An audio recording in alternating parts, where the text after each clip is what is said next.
समाचार अब तक, सत्य का साहस। महाराष्ट्रात आज पहिल्या टप्प्यातील 5 ठिकाणी मतदान होत आहेत। राष्ट्रीय स्वयंसेवक संघाचे सरसंघचालक मोहन भागवत यांनी मतदानाचा हक्क बजावलाय।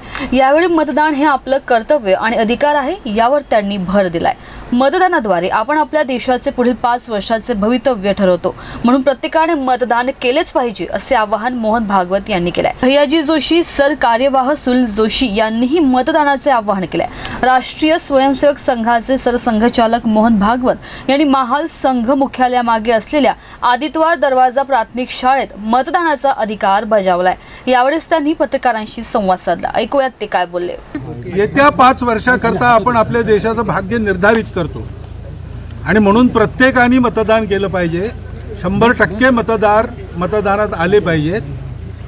म्हणून आज पहिलं काम जे मी केलं उठल्यावर ते मी मतदान केले। समाचार पत्रकसाठी रिंकू पांतावणे, नागपूर।